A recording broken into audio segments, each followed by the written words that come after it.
Olympic medallist and हमारी star shooter Manu Bhaker के लिए जोरदार तालियां प्लीज। ऑनेस्टली मैंने बहुत ऐसे लोग देखे हैं जो बोलते हैं कि अरे लड़कियों को कौन खेलने भेजता है, या फिर उसकी लड़की देख क्या कर रही है, और आज वही लोग ऐसे बोलते हैं कि हमारी बच्ची है ये। तो यूँ टाइम लगता है बदलने में। You focus on your game, your goal. बहुत सारे मैंने स्पोर्ट्स खेले हैं, टेबल टेनिस, कबड्डी, तो उसके बाद शूटिंग भी मैंने बहुत ही ऐसे चूज़ किया था कि चलो ट्राई कर लेती हूँ, मज़ा आया तो कर लूँगी कुछ टाइम, नहीं तो छोड़ो। देखो मेरे 3 इवेंट्स हैं और मैं तीनों में अपनी पूरी कोशिश की थी मैंने। थर्ड में भी मैं 4th प्लेस पे फिनिश किया था मैंने। काफ़ी बुरा लगा कि इतने सारे लोगों ने लाइव देखा और मैं 4th फिनिश कर गई। तो हम अपने ओलंपिक मेडलिस्ट मनु से आज थोड़ा सा पिट्ठू खिलवाएंगे और उस पर निशाना लगवाएंगे। 3, 2, 1 पे हम लोग काउंटडाउन पे करेंगे। Okay 3, 2, 1। Sensodyne K presents Lallan Top Adda, co-powered by Uttar Pradesh Tourism. Celebration partner Morpheus Dare to Dream. Associate sponsor SBI Life Insurance. Sensodent, toothpaste for sensitive teeth. Hello and good evening and बहुत सारा नमस्ते आप सभी को जितने लोग यहाँ पर हैं। आज हमारे साथ बेहद ही खास मेहमान हैं और इनके नाम से पहले एक बहुत बड़ी आइडेंटिटी है जो उनके साथ जुड़ती है, जो कि किसी भी खिलाड़ी का उनके जीवन का सबसे बड़ा सपना होता है। 2 बार के ओलंपिक मेडलिस्ट एंड हमारी स्टार शूटर मनु भाकर के लिए जोरदार तालियां प्लीज। आई गेस ये जो तालियां इस बात का सबूत है, what ever you have achieved in your career for the country, हमारे देश के लिए आप जितना सम्मान लेकर के आई हैं उस अंतर्राष्ट्रीय स्टेज पर, खेल के सबसे बड़े स्टेज पर, दैट इज ओलंपिक्स। तो कुछ सवाल पहले हम मनु से जानेंगे, उसके बाद हमारे साथ कुछ नए शूटर्स, बडिंग शूटर्स हैं जो जानना चाहेंगे अपनी आइडल से, अपनी आइकॉन मनु भाकर से कि इस तरीके से खेल में उपलब्धियां हासिल करने के लिए आपको क्या कुछ करना चाहिए। तो सबसे पहले तो मनु ओलंपिक के बारे में बात करेंगे, क्योंकि यहाँ जितने भी लोग बैठे हैं सभी ने आपको मेडल जीतते हुए देखा, वो पूरा इवेंट देखा, जिस तरीके से आप निशाना लगा रही थी, आपके धड़कनों के साथ साथ वहाँ पर एक नीचे हार्ट मीटर आता है, वो हम सबको भी दिख रहा था, हमारी भी धड़कनें बढ़ी हुई थी कि काश लग जाए, एग्जैक्ट 10 शॉट लग जाए, सीरीज परफेक्ट जाए। सबसे पहले तो वो पहला ओलंपिक मेडल, क्योंकि हम पिछले ओलंपिक्स में जो कुछ भी उसके बाद कितना स्पेशल था वो मेडल जीतना, that belief and that feeling कि yes I now have Olympic medal to my name. सबसे पहले तो सबको गुड इवनिंग, जितने भी लोग यहाँ पे हैं। काफ़ी शाम हो गई है, पर thank you so much for waiting and welcoming मी। मैं अगर बात करूँ ओलंपिक मेडल की और जर्नी की, तो ऑफ कोर्स अभी भी मैं और भी आगे ओलंपिक्स को देखती हूँ। मे बी 1-2 और ओलंपिक्स को मैं अभी भी आई एम होपिंग कि आई कैन स्टिल कंटिन्यू मेरा जो भी शूटिंग जर्नी है वो आगे और लंबा रहे। बाकी जैसे आपने टोक्यो का मेंशन किया और फिर पेरिस का मेंशन किया, टोक्यो में बहुत सारी उम्मीदें थी, बहुत सारे लोगों ने मेडल्स की उम्मीदें लगाई हुई थी और मेरी भी कहीं ना कहीं उम्मीद थी कि काफ़ी अच्छा परफॉर्मेंस रहना चाहिए। पहला डेब्यू ओलंपिक्स था मेरा, बट अनफॉर्चुनेटली वहाँ परफॉर्मेंस में अच्छा नहीं कर पाई थी और उसके बाद जो मुझे क्रिटिसिज्म मिला था लोगों say that is part of being a star and that is part of जहाँ पर लोग आपसे बहुत ज़्यादा उम्मीदें लगाते हैं कि उसके बाद ये सब चीज़ें होती है। बट क्या कमबैक किया आपने उसके बाद, जिस तरीके से जवाब दिया कि एक नहीं, एक ही ओलंपिक में 2 medals and that is a history.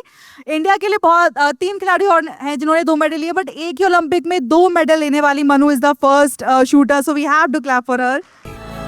Enlighten your mind in the world's oldest city, Varanasi. Manu, एक मेडल वाज ओके जब आपका पहला मेडल आया, लेकिन दूसरा मेडल जब हाथ में आया and you know that now you have created history, what was the difference जो आपको फील हुआ पहले मेडल और दूसरे मेडल में? जो पहला मेडल था, देखो मेरे 3 इवेंट्स हैं और मैं तीनों में अपनी पूरी कोशिश की थी मैंने। थर्ड में भी मैं 4th प्लेस पे फिनिश किया था मैंने, और मुझे जैसे पता लगा कि बहुत सारे लोग उस मैच को लाइव देख रहे थे, तो मुझे काफ़ी बुरा लगा कि इतने सारे लोगों ने लाइव देखा और मैं 4th फिनिश कर गई। तो अगर थोड़ा और मैं उसमें अच्छा करती तो शायद मेरे 3 मेडल्स होते, बट जितनी अपॉर्चुनिटी मिली थी मुझे, मैंने सब में कोशिश की थी कि मैं बेस्ट परफॉर्मेंस दूं और मेडल आया वो मैं मानती हूँ कि बहुत ही फॉर्चुनेट भी थी मैं, और काफ़ी मेहनत भी की थी। सिर्फ एक खिलाड़ी के लिए खिलाड़ी की ही मेहनत नहीं होती है, बल्कि उनके साथ उनके कोच की, उनके माँ बाप की और उनके बाकी सपोर्ट स्टाफ की भी काफ़ी मेहनत और काफ़ी कोशिश होती है। तो मैं कहीं ना कहीं खुश थी कि जो सारी सब लोगों ने इतनी मेहनत और इतने एफर्ट्स डाले हैं, तो कुछ तो हमने उसको फलीभूत किया है। सो फीलिंग, हाँ, फीलिंग तो अच्छी थी डेफिनेटली, पर इमिडिएटली मैच ख़त्म होते ही ये था कि अभी नेक्स्ट मैच है। तो मैंने ना तो फ़ोन ऑन किया था, घर पे ही बात होती थी सिर्फ, आई थिंक 5-7 मिनट मैक्स, और बस ये था कि अभी नेक्स्ट मैच पे ध्यान देंगे। और फिर सेकंड मेडल के बाद भी ये था कि अभी थर्ड मैच बचा हुआ है, और मैच निपटा के ही फिर मैंने फ़ोन ऑन किया था। Morpheus, the Greek god of dreams, favors the ones who dare to dream. आपका एक वीडियो वायरल हुआ था आफ्टर, जब आपके तीनों इवेंट खत्म होने वाले थे उससे जस्ट पहले, वह जसपाल राणा के साथ आप जा रहे थे on the bogie, I guess वो ई रिक्शा टाइप वो था, जहाँ पे you said now I will have a full meal, अब मैं प्रॉपर तरीके से बैठ के एक पूरी थाली खाऊंगी। And that sells a lot कि खिलाड़ी जो होता है उसको ओलंपिक मेडल जैसी बड़ी उपलब्धि तक पहुंचने के लिए बहुत कुछ त्यागना पड़ता है, बहुत कुछ छोड़ना पड़ता है। सो पहले तो ये बताइए कि ओलंपिक के वो 2 मेडल्स के बाद जब आपका पूरा खत्म हो गया सेशन, उसके बाद आपने क्या खाया? सबसे पहली चीज इसको खाने के लिए बहुत ज़्यादा क्रेव कर रही थी। एक तो मैं वेजिटेरियन हूँ, तो बाहर आप लोगों को, बहुत सारे लोग जानते ही होंगे कितने सारे ऑप्शंस हमें मिल जाते हैं। वेजिटेरियन में बड़ा ही मैं बोलूँगी थोड़ी सी समस्या होती है, और वहाँ पे मैं रोज़ बॉयल खाना ही खा रही थी दोपहर में, शाम में, बिकॉज़ वेजिटेरियन के नाम पे वो बस वो वेजीज़ को बॉयल करके दे देते हैं। तो मोस्टली वही खाना था रोज़ का, और मैं मैचेस के टाइम पे सेम ही खाना प्रेफर करती हूँ कि कुछ भी डिफरेंट खाना या फ्राइड खाना, मीठा खाना, ये सब नहीं खाती हूँ। तो सेम ही चीज़ मैं रोज़ खाए जा रही थी लगभग 10-15 दिन के लिए। तो ऐसे था कि अभी घर जाऊँगी तो लिस्ट बन गई है कि ये खाना है, पहले बाजरे की रोटी, पराठे, ये सब। तो वो हर बार आंटी जी का काम बढ़ा दिया होगा, वहीं से आंटी को पूरा मेन्यू मिल गया होगा कि मनु के आते ही किस दिन क्या क्या बनाना है। पर आई थिंक बहुत सारे लंबे टाइम के बाद जब हम वापस घर आते हैं तो होता है ना कि यार ये खाने का बहुत मन कर रहा है। तो वैसे ही मुझे भी था कि बहुत, उससे ओलंपिक से पहले हम ट्रेनिंग भी बाहर ही कर रहे थे, तो मम्मी के हाथ का खाना, घर का खाना, इंडियन खाना खाए हुए काफ़ी टाइम हो गया था। Okay, so one thing I want to ask you, आपका डेयर टू ड्रीम मोमेंट क्या है? The moment where you basically dare that I want Olympic medal and this is the thing that I am going to do, मैं seriously professionally shooting करूंगी और अपने देश के लिए मेडल लेके आऊंगी। What was that your dare to dream moment? तो मैं आप सब लोगों को एड्रेस करना चाहूँगी इसमें कि हम सब लोग सोचते हैं कि यार मुझे ये चीज़ करनी है, चाहे आज के ज़माने में कहें तो सोशल मीडिया इन्फ्लुएंसर बनना है, जो भी आप सोचते हो कि मुझे ये करना है, पर हम हर रोज़ शुरू के में भी एक हफ़्ता हम लोग कोशिश करेंगे कि यार चलो इसके लिए थोड़ा सा मैं ये कर लेती हूँ, या फिर फिटनेस करनी है अगर, तो मैं चलो शुरू के 6-7 दिन जिम चले गए हैं, उसके बाद धीरे धीरे ढीला पड़ने लग जाता है इंसान। तो मैंने एक ये हैबिट डाली हुई थी कि मैं कैलेंडर पे रोज़ मार्क करती थी कि क्या मैंने आज 100% एफर्ट दिया मेरे गोल को अचीव करने में, और मैं जब तक उसको टिक नहीं कर देती हूँ तब तक मुझे सेटिस्फैक्शन सी नहीं थी।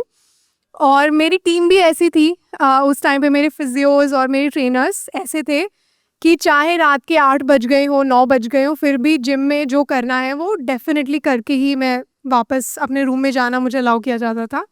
तो आई थिंक वो कहीं ना कहीं कैलेंडर को मार्क करना एक मेरे लिए रिमाइंडर था कि हाँ मैं काफ़ी मेहनत कर रही हूँ और मैं रोज़ अपना 100% एफर्ट डाल रही हूँ अपने गोल को अचीव करने में। तो आई थिंक आप लोगों के भी जो भी गोल्स हैं, आप लोग भी ऐसा कर सकते हैं कि उस गोल को अचीव करने में हर रोज़ आप कितना एफर्ट डाल रहे हो वो मार्क करिए। ओके, सो मेरे सवाल थोड़े से कम रह करके अपने ऑडियंस की तरफ जाते हैं। हमारे पास कुछ बडिंग शूटर्स हैं who basically wanted to ask Manu. Hello, ma'am. Hello, Congratulations for your great achievements. Thank you very much. You are my role model. Thank you so much. मेरे पास कुछ ऐसे क्वेश्चंस हैं जैसे इमोशनल भी है, जो मैं इमोशनल हुई थी, और एक क्वेश्चन भी है। Go on.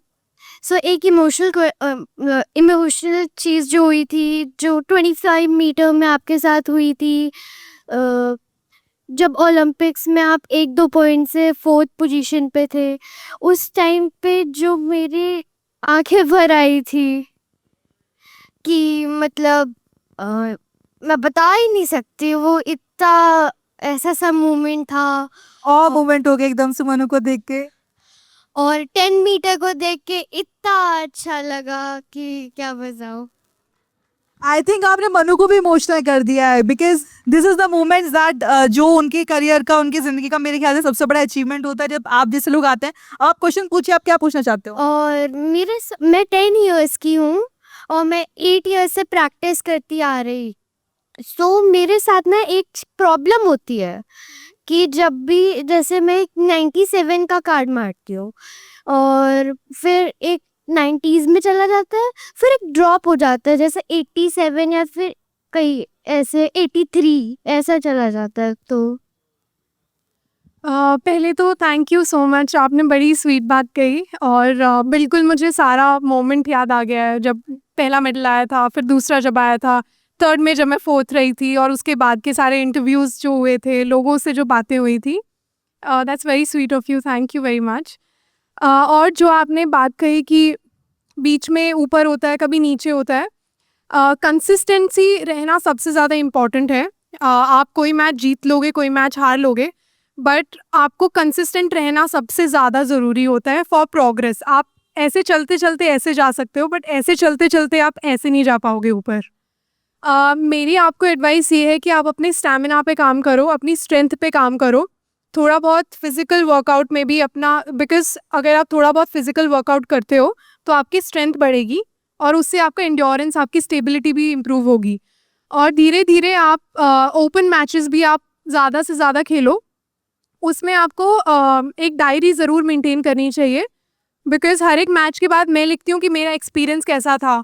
अगर कोई सीरीज़ ख़राब हुई थी तो उसमें क्या रीज़न था जिसकी वजह से वो सीरीज़ ख़राब हुई थी, और मैं उस पर फिर काम करती हूँ कि मे बी मैं थक गई थी बहुत ज़्यादा, या फिर मुझे मेरा फोकस टूट गया था, या जो भी रीज़न रहा है जिसकी वजह से ख़राब हुआ है, आप उसको नोट डाउन करना शुरू करो और हर ट्रेनिंग में उस पर काम करना शुरू करो। तो धीरे धीरे आप ट्रैक करने लग जाओगे कि आप गलती कहाँ कर रहे हो और आपके स्ट्रॉन्ग पॉइंट्स क्या हैं।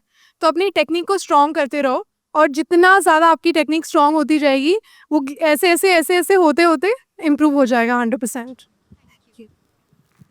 मेरा क्वेश्चन आपसे ये है कि आप जब भी आप क्रिटिसिज्म से, और साथ ही साथ जो एक्सपेक्टेशंस होती हैं, जब हम उस पर खड़े नहीं उतर पाते तो लोग हमें क्रिटिसाइज करते हैं, या ऐसा डाउन फेज भी आता है, तो उस फेज को कैसे आप डील करते हो? बिकॉज ऐसा फेज ज़रूरी नहीं है कि सिर्फ कोई किसी के ऊपर बहुत ज़्यादा एक्सपेक्टेशंस है तो ही आता है। हमारी जनरल लाइफ में भी ऐसे फेजेस आते हैं कि लोग हमें क्रिटिसाइज भी करते हैं और हम बहुत डाउन हो जाते हैं, तो उसको कैसे आप डील करते हो वो मैं थोड़ा जानना चाहूँगा।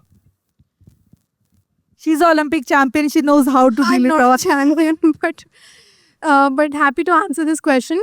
जैसे एवरीडे लाइफ में ही हमारे कई तो घरों से ही शुरू होती है क्रिटिसिज्म, कि चाचा ने ये बोल दिया, या फिर बुआ ने ऐसा बोल दिया, या फिर कोई घर में ही जैसे कज़न कोई नैग कर रहा है, तो हमारे घरों से ही शुरू होता है ये सब ना, कई लोग, मोस्टली लोगों के। और ऑनेस्टली क्रिटिसिज्म देखो, दो तरीके होते हैं। एक तो लो ही मत, इग्नोर करो। अगर आपका इग्नोरेंस गेम, आप जितना ज़्यादा उस पर काम करते जाओगे कि इग्नोर करना सीख जाओगे, उतना ही आपका गेम स्ट्रांग होता जाएगा। और उसमें यही है कि क्या फ़र्क पड़ता है कौन क्या बोल रहा है। मैं हमेशा अपने आप को यही बोलती हूँ, अगर कोई भी क्रिटिसाइज़ कर रहा है कि ये तो फैशन में घुस गई है, या फिर ये तो बस इधर उधर जाती रहती है, या तो ये सिर्फ मेडल फ्लॉन्ट करती रहती है, जो भी XYZ, मैं बस ये सोचती हूँ कि ये बड़ा अच्छा कर रहा होगा वैसे लाइफ में, बाहर में जाए। मतलब this is how I think about it, कि ये कौन होता है बोलने वाला, बड़ा या अमिताभ बच्चन, मतलब वैसे I think about it like that. और दूसरी चीज़ है, दूसरा तरीका उसको डील करने का है, आप कन्फ्रंट करो कि अगर कोई आपको कुछ बोल रहा है, अगर मुंह पे आपको कुछ बोल रहा है, तो आप उसको कन्फ्रंट करो कि भाई ऐसे ऐसे बात कर रहे हो। आपको कॉन्फिडेंस रखना है अपने अंदर। जब तक आपको अपने अंदर कॉन्फिडेंस है, don't let anybody else make you feel otherwise. आप किसी दूसरे को अलाउ ही मत करो कि वो आपको बुरा फील कराए या नीचा फील कराए, व्हाटएवर। कोई भी भगवान नहीं है, और कोई भी अगर किसी ने आपकी हेल्प नहीं करी है लाइफ में आगे बढ़ने में, हमारे पेरेंट्स का पूरा राइट है कि वो हमें टॉन्ट मारे, हमें कुछ भी बोले, कुछ भी कर सकते, कुछ भी बोल सकते हैं।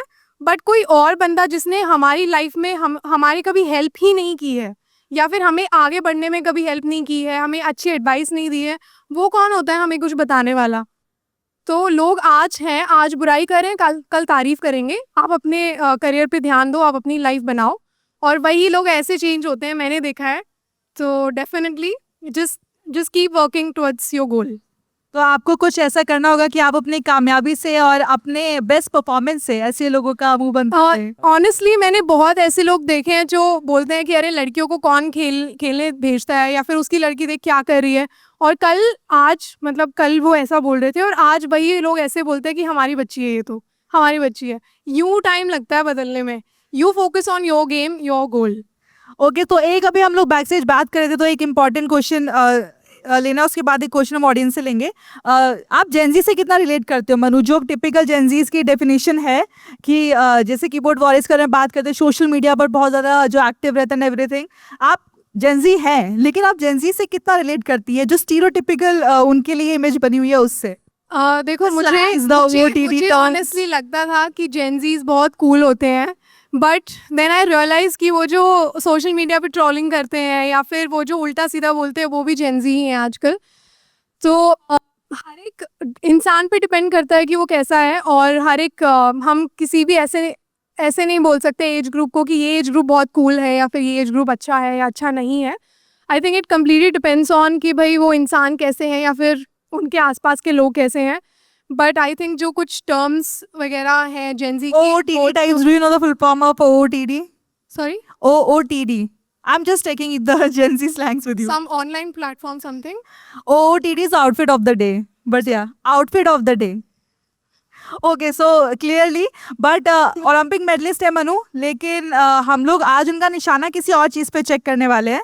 तो हम लोग चेक करेंगे, आप सब लोगों ने बचपन में पिट्ठू खेला होगा। ज़्यादातर लोगों ने यहाँ पर 7 स्टोन्स, जो लोग जेनजी हैं उनको समझाने के लिए 7 स्टोन्स खेला होगा। तो हम अपने ओलंपिक मेडलिस्ट मनु से आज थोड़ा सा पिट्ठू खिलवाएंगे और उस पर निशाना लगवाएंगे, देखने के लिए कि उस तरीके से उनका निशाना कितना परफेक्ट है। Okay, we want everyone to keep sharing. 3 2 1 पे हम लोग काउंटडाउन पे करेंगे। Okay, 3 2 1 gold. Okay, 1 shot for Manu. I guess that proves why she is double Olympic medalist and why she is a champion and why she is what she is. So thank you so much. But एक दो question और कुछ बड़ी shooters थे who wanted to ask. Please, before she leaves, we would like to say, और जो इनको सवाल पूछना था, प्लीज माइक दे दीजिए उनको। मेरा नाम जनक किशोरी है और एज ए गार्जियन मैं चाहती हूँ कि आप गाइड करें कि हम लोग सभी पेरेंट चाहते हैं कि उनके बच्चे स्पोर्ट्स में कुछ अच्छा करें, लेकिन हम लोग को समझ में नहीं आता है कि उनको ट्रेनिंग किस जगह दे, क्योंकि बहुत सारा आइडिया हम लोग को है ही नहीं कि, और चाहते हैं कि ओलंपिक लाए, देश के लिए कुछ करें। और आपको बहुत बहुत बधाई, शुभकामना और कंग्रेचुलेसन। आपको देखकर मतलब कुछ जो क्वेश्चन पूछने आए थे नहीं पूछ पा रहे हैं, क्योंकि इतनी खुशी मिल रही है कि टीवी पर आपको जब देखे थे उस समय मेरे घर में मिठाई लाकर भगवान जी को चढ़ाएं और सबको बांटे थे। बिल्कुल, और आपका नाम भी मन्नू है, मेरा बेटा का भी घर का नाम मन्नू है, और इसलिए बहुत अपनापन जैसा आपके साथ मुझे लगता है। और चाहती हूँ कि आप गाइड करें, क्योंकि अब तो बच्चे, और किस एज तक वो मतलब शुरू कर देना चाहिए। थैंक यू मैम आपके सवाल के लिए। मैं बोलूँगी जितने भी पेरेंट्स यहाँ पे हैं उन सबको मैं ये एडवाइस देना चाहूँगी, जितनी मेरी समझ है उसके अकॉर्डिंग, कि जितने ज़्यादा ऑप्शंस हो सके उतने ज़्यादा ऑप्शंस आप दो। फ़ोन से थोड़ा दूर रखो, और उसके अलावा आप मुझे बहुत सारे ऑप्शंस मिले हैं। मुझे एथलेटिक्स का मिला है, बॉक्सिंग मैंने की है, कराटे मैंने किया है, इंडियन मार्शल आर्ट्स की है, लॉन टेनिस मैंने 2-3 साल खेला है, बॉक्सिंग मैंने भूल दिया ऑलरेडी। मतलब बहुत सारे मैंने स्पोर्ट्स खेले हैं, टेबल टेनिस, कबड्डी। तो उसके बाद शूटिंग भी मैंने बहुत ही ऐसे चूज़ किया था कि चलो ट्राई कर लेती हूँ, मज़ा आया तो कर लूँगी कुछ टाइम, नहीं तो छोड़ो। और मेरा गोल था डॉक्टर बनने का, तो कभी भी ऐसे सोचा नहीं था कि मुझे यही करना है लाइफ में, बट जिसकी तकदीर में जो लिखा होता है ना, उसकी तकदीर वहाँ उसको ले ही जाती है ज़रूर। तो आप जितने ज़्यादा ऑप्शन हो सके उतने ऑप्शंस दीजिए और उनको मोटिवेट करो कि जो आपको खेलना है या जो आपको करना है, चाहे क्रिएटिव आर्ट्स में कुछ करना है, जो भी करना है उसमें आप उसका सहारा ज़रूर बनो, बिकॉज क्रिटिसाइज़ करने के लिए और लोग बहुत हैं, बट सपोर्ट करने के लिए एटलीस्ट फैमिली होनी चाहिए। So we also want to thank you Manu Bhaker parents, uncle aunty, आपको बहुत बहुत शुक्रिया, आपने सपोर्ट किया, उसकी वजह से आज हमको मनु मिली है, उस वजह से आज हमको एक ओलंपिक मेडलिस्ट मिला है। So thank you so much to both of you also. Please और तालियां उनके पेरेंट्स के लिए भी।